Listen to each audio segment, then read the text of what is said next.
자, 이어지는 마무리입니다. 자, 경매 수업이 진행되고 있습니다. 여러분, 경매는 크게 두 가지가 있었죠.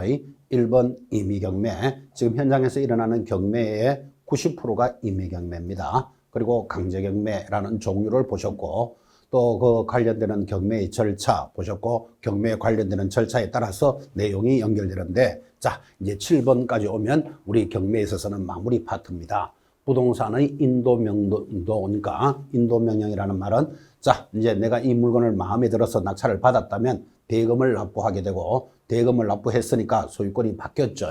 소유권이 바뀌면 이제 그 물건에 대해서 내가 입주를 하려면 있는 사람이 비껴줘야 입주를 할 거잖아. 그죠? 그래서 인도명령이라는 것은 대금 납부 후 6개월 내로 신청을 하는데, 그때 인도명령의 상대방은, 자, 채무자, 이 채무자의 일반 승계인 3. 소유자, 4. 압류 효력이 발생된 후에 점유를 개시한 제3자 등은 매수인에게 대항할 수 없는 자가 포함한다. 자, 여기서 가장 중요한 것, 인도명령은 대항할 수 없는 권한을 가진 자, 이게 중요한 말입니다.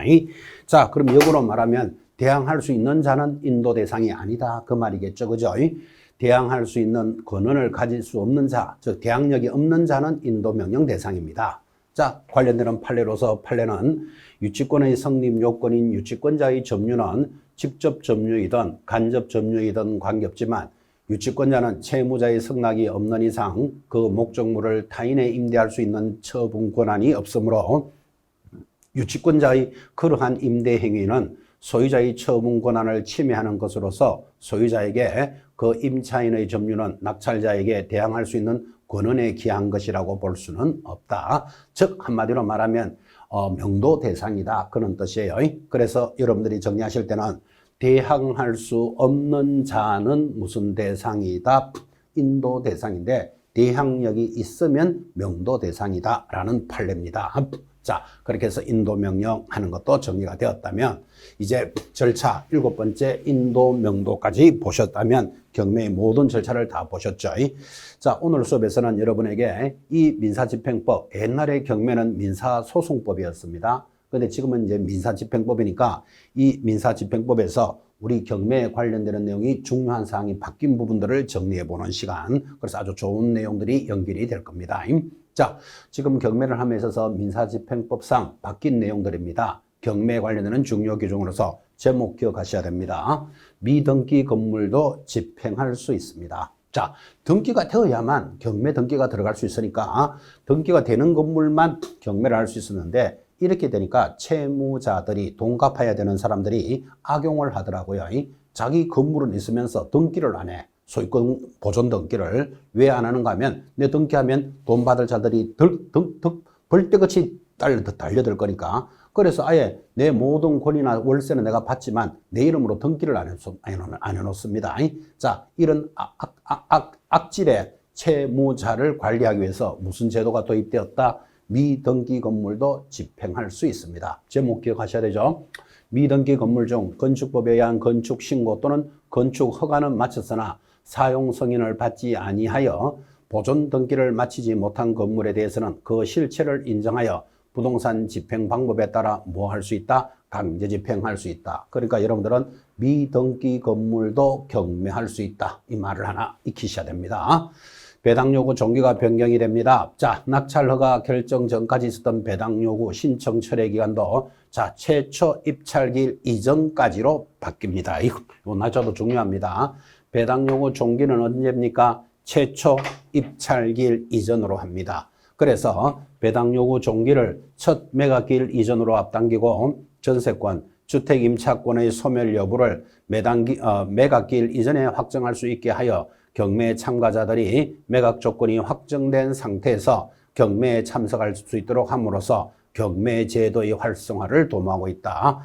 그래서 입찰기일 이전이니까 한마디로 말하면 배당 요구 종기가 언제입니까? 하면 뭐라고 대답합니까? 첫 매각기일 이전, 이 날짜를 잘 보셔야 됩니다.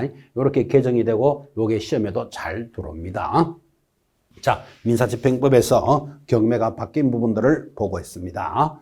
자, 세 번째 체크하셔야 될 것, 기간 입찰제가 도입됩니다. 자, 여러분 알다시피 경매를 할 수 있는 방법은 세 가지, 호가 경매, 기일 입찰, 기간 입찰 세 가지가 있다 그랬죠.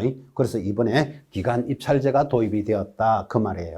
자, 그럼 기간 입찰제가 뭐냐 하니까 기간 입찰 방식이 도입되어서 정해진 입찰 기간 내에 입찰표를 직접 또는 우편으로 법원에 제출하면서 법원이 정한 최저 매각 가격의 10%를 일률적으로 법원의 은행 계좌에 납입하고 그 입금표를 입찰표에 첨부하게 하여 입찰기간 종료 후 개찰을 실시합니다. 자, 기간 입찰은 이런 뜻입니다.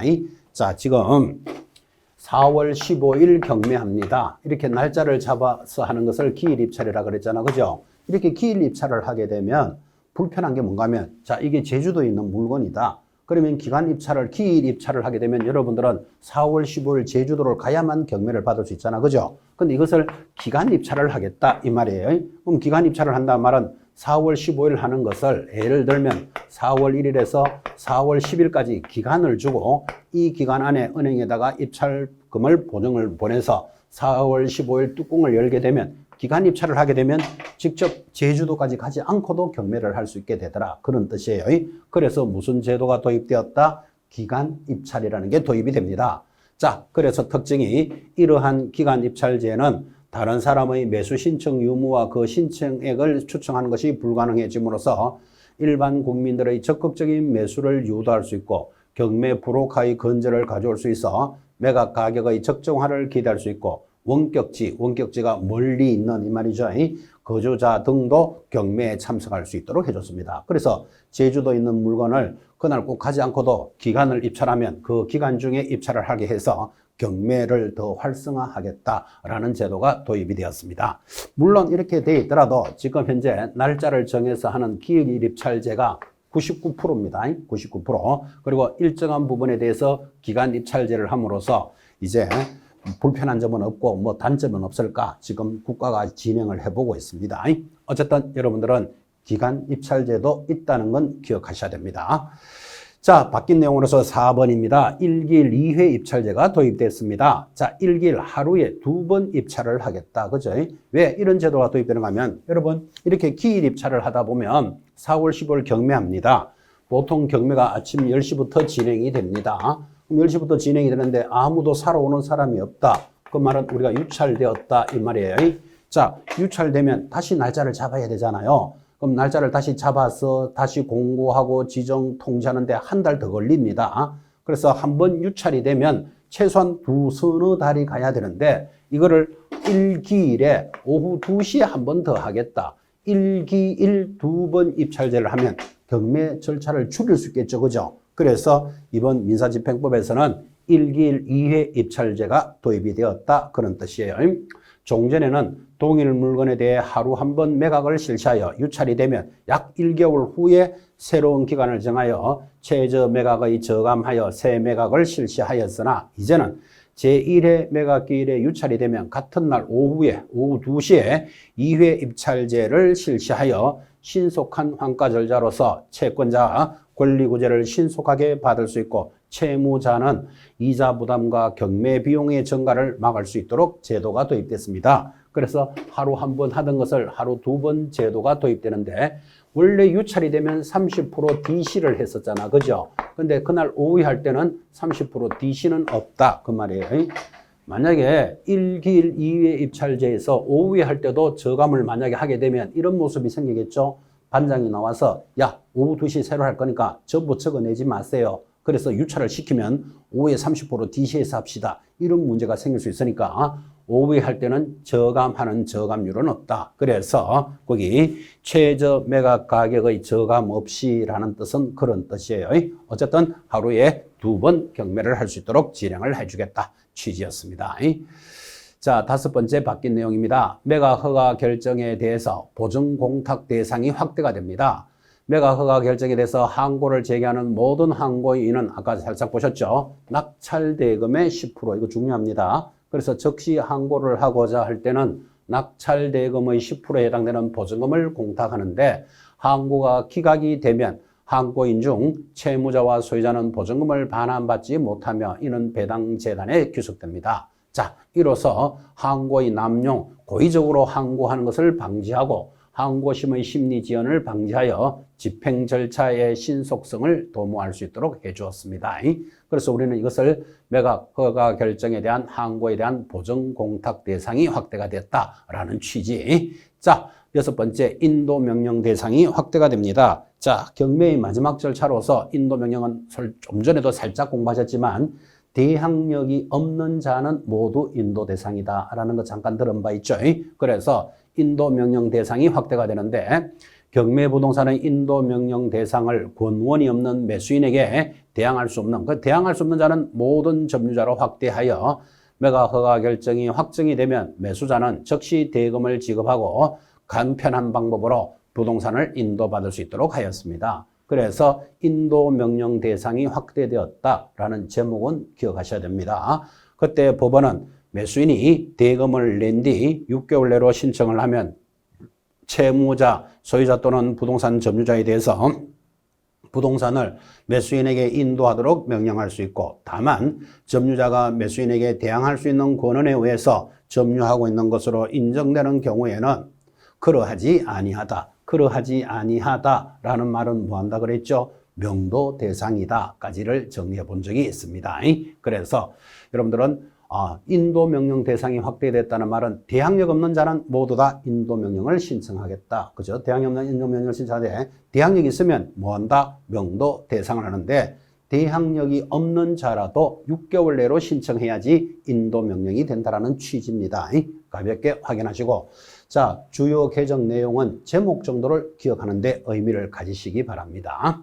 자, 이제 7번 들어왔습니다. 매각대금 기한제가 도입이 됩니다. 자, 요 기한제를 아까도 살짝 이야기했지만 기한제를 기일제 하면 틀립니다. 이 글자 하나에 내용 한마디씩이 막 달아나죠. 그래서 매각대금에 대해서 지급 기일제 하면 틀립니다. 기한제가 도입이 됐습니다. 자, 기한제가 무슨 뜻입니까? 하니까 매각대금의 지급 기한 제도를 도입하여 집행법원으로 하여금 대금 지급 기일이 아닌 2일 이상으로 제시되는 대금 지급 기한을 지정함으로써 매수인은 대금 지급 기한 내 언제라도 매각대금이 마련이 되면 집행법원에 매각대금을 지급하고 그 소유권을 취급할 수 있도록 하여 특징이 뭐다? 매수인의 지위를 안정시켰다. 이것을 기한제 이렇게 부릅니다. 자, 매수인의 지위를 안정시켰다. 그를 뭐라 부른다? 기한제가 도입됐으니까 기일제 하면 틀립니다. 자, 이 부분을 굳이 그림으로 한번 그려볼까요? 지금 무슨 이야기를 하고 있는가 하면, 자, 드디어 내가 낙찰을 받았습니다. 낙찰을 받았으면 10% 보증금 내고 낙찰을 받았으니까 나머지 대금을 내세요라고 통상 한 달의 시간을 줍니다. 자, 그러면 1월 1일부터 1월 31일까지 나머지 대금을 내세요 하고 대금 지급 기한을 주는데, 여러분은 1월 1일부터 1월 31일까지 한 달 동안 대금을 내세요 하더라도 1월 10일 날 대금을 납부하는 사람도 있을 것이고 1월 25일 날 대금을 납부하는 사람도 있겠죠. 이 기간 안에 내면 되니까. 자, 그런데 1월 10일 대금이 납부되면 이날로부터 소유권이 바뀐 것으로 본다. 우리는 이것을 기한제가 도입이 되었다. 그런 뜻이에요. 그런데 1월 1일부터 1월 31일까지 내면 되는데 1월 25일 내는 사람도 있을 거 아니라 그죠? 근데 1월 10일 내더라도 어차피 이 기한이 지나야만 대금이 소유권이 바뀐 것으로 보겠다. 우리는 이것을 기일제라고 합니다. 자, 그럼 여러분 잘 이해를 하셨다면 내가 이 물건을 낙찰을 받았어. 대금을 납부했으면 그때부터 소유권이 바뀌는 기한제가 유리할까요? 아무리 대금을 납부하더라도 1월 31일이 지나야 되는 기일제가 좋을까요? 당연히 기한제가 유리하죠. 내가 대금까지 은행에 대출받아서 다 내놨는데 1월 30일 이전에 만약에 채무자가 내가 그 빌린 돈을 다 갚을게 해가지고 돈을 갚아버리면 경매가 나가래 돼버린다니까요. 지금까지 다 받았던 것들이. 그러면 매수자는 야, 내가 지금 대출까지 받아서 대금을 다 납부했는데 1월 30일이 지나야만 저 사람이 낼지 안 낼지를 확인할 수 있으니까 얼마나 불안하겠어요. 그래서 매수자의 지위를 안정시키기 위해서 무슨 제도를 도입했다? 기한제도. 기한제라는 말은 대금이 납부되면 소유권은 바뀐 것으로 본다. 이런 뜻이에요. 이걸 시험에서 기일제로 들어오면 주의하셔야 됩니다. 글자 하나에 한 문제씩 날아가니까 이거를 글자 장난의 문제입니까? 그렇게 물으면 안 됩니다. 대금이 납부되면 소유권이 바뀐 것으로 본다. 이를 기한제라고 한다면 기일제는 대금이 납부되더라도 주어진 날짜가 끝나야만 소유권이 바뀌는 거예요. 그래서 기일제보다는 기한제가 매수인의 지위를 향상시켰다라는 취지를 이해하셔야 됩니다. 자, 그렇게 해서 여러분 이제 1교시에 이어서 지금 마무리편으로서 경매의 큰 절차를 보셨죠. 경매의 종류, 특징, 그 다음에 그 절차에 있어서 입찰보증금은 어떻게 내고 대금은 어떻게 납부하느냐. 그리고 대금이 납부되면 배당은 어떻게 간다라는 배당 순서 이런 것들을 공부하셨고 그 다음 가장 좋은 자료로서 7가지의 민사집행법이 바뀐 내용 그중에서 경매 파트에서 바뀐 내용들이 7가지를 제시했는데 이 7가지 진행되는 것들의 제목은 꼭 기억해 보시기 바랍니다. 그래서 입문과정에서 아주 자료가 좋은 자료였다 이렇게 자찬을 해봅니다. 자, 이렇게 해서 이제 경매 절차를 보셨다면 드디어 이어지는 단원이 매수신청 대리 등록에 관한 규칙이다. 이렇게 출발을 합니다. 이 매수신청 대리에 관련되는 규칙은 여러분들이 반드시 한 문제 이상 출제되고 이번 33회, 막 지나간 33회에서는 두 문제나 출제가 됩니다. 그래서 보통 경매 문제 하나, 그 다음에 매수신청 대리 하나 그렇게 해서 2문제인데 이번에는 경매 문제를 묶어서 매수신청에서 2문제를 냈습니다. 어차피 경매 매수신청은 2개 이상은 출제가 되니까 자 그런 단원이 출발하는데 자 이 매수신청 대리는 이렇게 이해를 합니다. 자 여러분이 자격증을 취득합니다. 공부를 열심히 하셔서 자격증을 취득하면 언젠가는 중개업을 하겠죠. 여러분 자격증을 취득하는 이유가 뭐죠? 공인중개사 자격증을 왜 취득합니까? 고상한 인격을 양성하고 싶어서 그러면 틀려요. 자격증을 취득하는 이유 언젠가는 중개업을 하려고 하는 거예요. 자 중개업을 하려면 뭐 해야 된다? 등록을 해야 된다. 얼마나 공부했습니다. 등록은 어디 가서 합니까? 시장, 군수, 구청장에게 등록을 하면 며칠 만에 등록해 줍니까? 7일 만에 등록이 되고 이렇게 등록이 된 자를 개업공인중개사 개공사라고 부릅니다. 자, 개공사가 되면 이제 여러분들은 나는 경매 업무도 하고 싶어. 여러분들은 만약에 중개업만 할 겁니까? 경매도 할 수 있으면 경매 업무를 하겠습니까? 경매 업무 하는 게 좋죠. 어차피 할 수 있는 자격이 있는 사람이니까. 자, 경매 업무를 하려면 똑같이 등록을 합니다. 누구에게 등록한다? 지방법원장에게 등록을 하는데 지방법원장에게 등록을 하면 14일 만에 등록을 해줍니다. 자, 지금 무슨 이야기를 하고자 하는가 하면 자격증이 있는 자가 중개업을 하려면 등록을 해야 된다. 등록하는 자를 개공사라고 부르는데 개공사가 되면 경매 업무도 할 수 있고 자, 이 경매 업무를 하려면 요 경매에 관련되는 것은 전부 다 중개사법을 그대로 뺏겨서 대법원 규칙에 따라서 경매 업무를 하게 됩니다. 자, 중개법을 뺏겼다라는 말은 이거죠. 자, 등록을 해야만 중개업을 할 수 있다. 등록을 해야만 경매 업무를 할 수 있다. 그때 차이점 등록은 중개업은 시, 군, 구청 등록관청에 가서 등록을 하면 7일 만에 등록해주고 등록된 자가 개공사라면 개공사만이 경매를 합니다. 어디 가서 등록을 합니까? 지방법원장에게 등록을 하고 며칠 만에 등록해준다? 14일. 그래서 중개사법을 뺏겨서 그대로 만들었습니다. 7일, 요거는 14일. 여기는 시장, 군수, 구청장에게 등록을 하는데 여기는 지방법원장에게 등록한다. 요거 차이점이죠. 그래서 중개사법을 뺏겨서 그대로 나왔으니까 중개업에 관련되는 내용이 잘 정리가 되면 지금부터 공부하는 매수신청 대리에 관련 대법원 규칙이죠.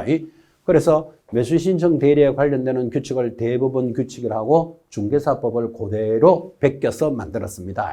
그래서 중개법하고 이렇게 비교가 되는구나 의식을 하시면서 수업에 임합니다. 자, 첫 번째 등록 신청자와 등록기간 방금 했습니다. 경매 물건에 대한 매수신청 대리인이 되고자 하는 개공사, 가로 열고 중개법인과 공인중개사인 개공사는 중개사무소를 관할하는 누구에게 신청한다? 지방법원장에게 신청을 해서 경매를 하게 됩니다. 중개업은 등록관청인 시, 군, 구에 하게 된다면 경매에 관련되는 것은 지방법원장에게 등록한다. 지금 그 말이에요. 그래서 내용이 연결이 되어 있고 그래서 이런 이제 지방법원장을 여러분 우리 시험에서는 뭐 예를 들어서 법원 행정처장에게 등록한다. 이렇게 틀리게 나오겠죠. 그래서 등록 신청과 등록기관 정확하게 보고 있습니다. 자, 이제 이어지는 2번 등록의 요건입니다. 계공사가 매수신청 대리인으로 등록하기 위해서는 다음과 그와 같다. 반드시 계공사여야 합니다. 방금 했잖아요. 등록을 한 자를 뭐라 부른다? 계공사라 부른다. 계공사가 되어야만 경매를 할 수 있다니까요. 그래서 조건이 첫 번째 개업공인중개사이거나 중개법인일 것, 그리고 사무소 개설 등록을 하였을 것. 사실은 등록을 하였을 것, 이 말이 개업공인중개사가 될 것, 이 말이잖아요. 등록한 자가 계공사니까. 그 다음 경매에 관한 뭐 받아야 된다? 실무교육을 이수하고 보증보험 또는 공제에 가입하거나 공탁에 가입을 하게 됩니다. 이게 등록 조건입니다. 자, 그러면 이제 계공사나 중개법인의 대표자가 경매를 할 수 있는데, 그때 등록 신청서와 수수료에 관련되는 내용, 우리 중개법도 똑같죠? 신청할 때 신청하는 서류가 있다. 첫 번째 등록 신청서, 공인중개사 자격증 사본 있어야 되겠죠? 법인이면 법인 등기사항 증명서, 법인인 경우에. 다만 전자정보 구현을 위한 행정업무 등의 전자와 촉진에 관한 법률 21조 1항의 규정에 따라서 행정정보의 공동이용을 통해서 그 서류에 대한 정보를 확인할 수 있는 경우에는 그 확인으로 가름할 수 있습니다. 그러니까 법인 등기사항 증명서는 원래는 떼와야 되지만 인터넷으로 확인할 수 있으면 네가 안 가져와도 된다. 그런 뜻이에요. 자, 4번 사무소 등록증 사본, 그리고 실무교육이수증. 그때 실무교육은 경매에 관련되는 실무교육입니다. 그리고 여권용 사진 이매, 손해배상 책임을 보장하기 위한 보증을 제공했음을 증명하는 보증 관련 서류 등을 제시를 합니다. 자, 그때 넘어가면 등록할 때 신청 수수료가 있습니다. 자, 우리 중개업을 할 때 등록할 때 등록 수수료는 시, 군, 구 조례가 정하는, 지자체 조례가 정하는 수수료다 그랬죠. 여러분이 강남에서 등록을 할지, 종로에서 등록할지, 동대문에서 등록할지 우리가 알 수가 없잖아요. 그죠? 그래서 지자체 조례가 정하는 수수료였다면 이 대법원 규칙은 우리나라에 하나밖에 없잖아요. 그러니까 금액이 정해져 있다고. 제주도에서 등록을 하거나 서울에서 등록을 하거나 매수신청 대리 신청 수수료는 계공사는 얼마? 2만 원. 중개법인의 경우에는 3만 원을 수입인지로 납부를 합니다. 자, 이때 수입인지라는 것은 공무원들에게 수수료를 낼 때는 현금을 내지 않습니다. 여러분 수입정지라는 말 들어봤나요? 정지는 지방자치단체고 인지는 국가로 돌아가는 겁니다. 그래서 인지와 정지라는 게 있는데, 자, 이때 법인의 경우에는 3만 원, 그 다음에 공인사는 2만 원을 현금으로 납부하는 게 아니고 수입인지 국가로 들어가니까 대법원 규칙은 국가잖아요. 그래서 납부를 합니다. 수수료 가볍게 보시고. 자, 그 다음에 네 번째 경매에 관련되는 실무교육 받아야 된다 그랬죠. 그 다음 다섯 번째 손해배상 책임의 보장입니다. 똑같습니다. 자, 우리 중개업을 할 때 법인은 얼마? 4억 가입한다. 분사무소 2억, 공인중개사 2억, 손해에 대한 책임을 가입하고 영업한다 그랬죠. 그럼 경매에 대해서도 손해배상 책임의 보장 조치는 있습니다.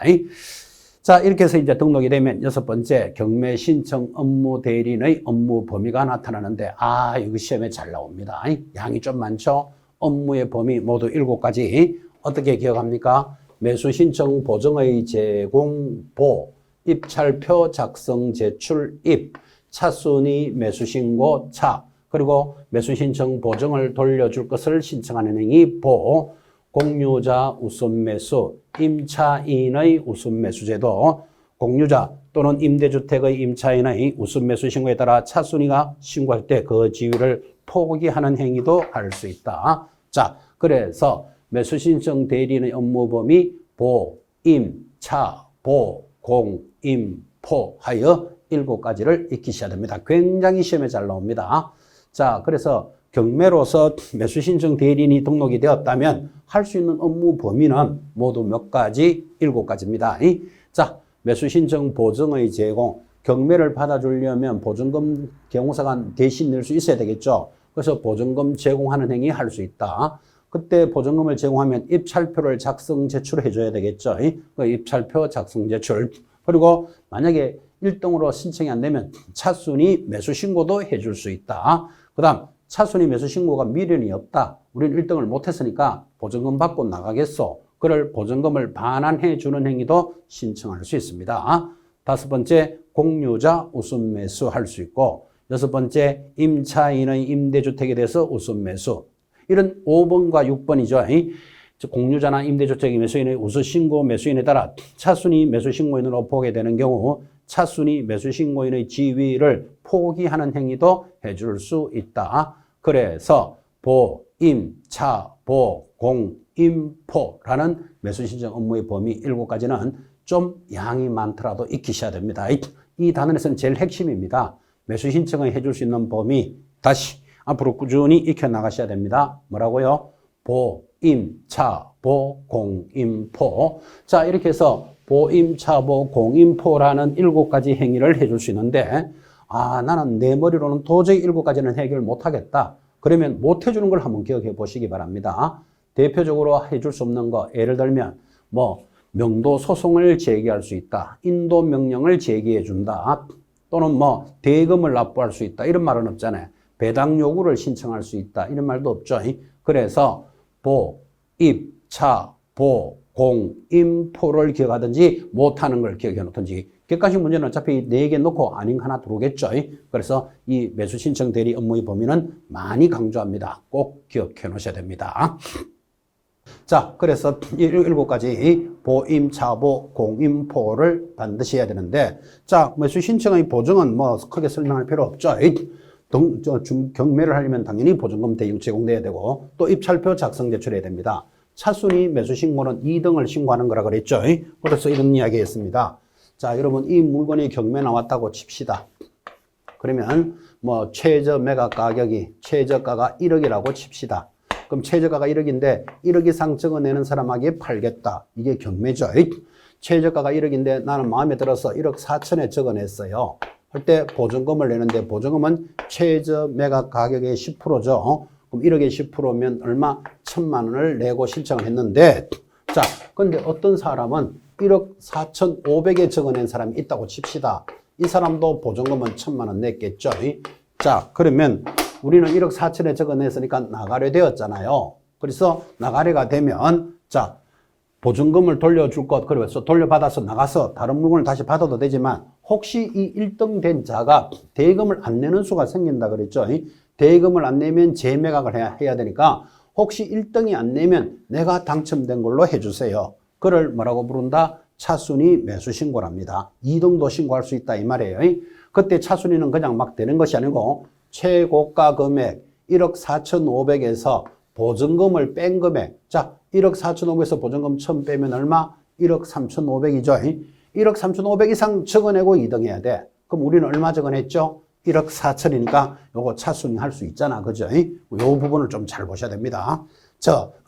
차순위 매수신고는 2등이라고 다 차순위를 하는 게 아니고 최고가 금액에서 보증금을 뺀 금액보다 높을 때만 할 수 있다. 요 말의 의미를 잘 적으시고 차순위 매수신고를 해줍니다.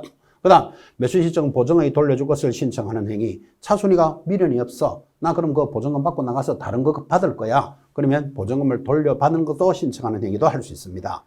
공유자 우선 매수 해줄 수 있습니다. 그런데 6번째, 임차인의 임대주택에 대한 우선 매수. 이게 또 복잡한 부분이죠. 자, 6번은 여러분한테 가볍게 이렇게 설명을 합니다. 자, 이게 아파트라고 칩시다. 경매가 나왔는데 1번에 저당권이 1억 5천에 설정이 되어 있습니다. 2번에 갑세입자가 보증금 5천만 원에 전세 살고 있는데 자, 이 아파트 시세가 한 1억 5천이 된다고 합시다. 우리끼리. 시세가 1억 5천인데 만약에 1번에 저당권 국민은행에서 돈 안 갚아주면 경매 진행하겠죠. 그러면 시세 1억 5천만 원짜리가 낙찰이 됐다. 그러면 1번 저당 1억 5천 내 배당하고 나면 2번 갑은 한 푼도 못 받잖아요. 그럼 5천만 원 보증금이 날아간다. 지금 이 말이에요. 그럴 때 이 갑이 내가 이 물건을 먼저 낙찰을 받으면 자기가 1억 5천에 낙찰을 받아서 돈은 못 받지만 나중에 1번 다 주고 나면 집은 남잖아. 그죠? 그래서 2번 임차인이 내가 이걸 먼저 받을 수 있습니까? 이를 임차인의 우선 매수 제도라 합니다. 그래서 임차인을 도와주기 위한 제도가 도입되어 있는데 일반 주택에는 없지만 이게 임대주택법에 따라서 임대주택이면 임차인이 먼저 받을 수 있습니다. 그래서 그것을 뭐라고 부른다? 임차인의 임대주택에 대해서는 우선 매수 신고가 있습니다. 일반 주택에 대해서는 안 된다는 걸 기억해 놓으셔야 돼요.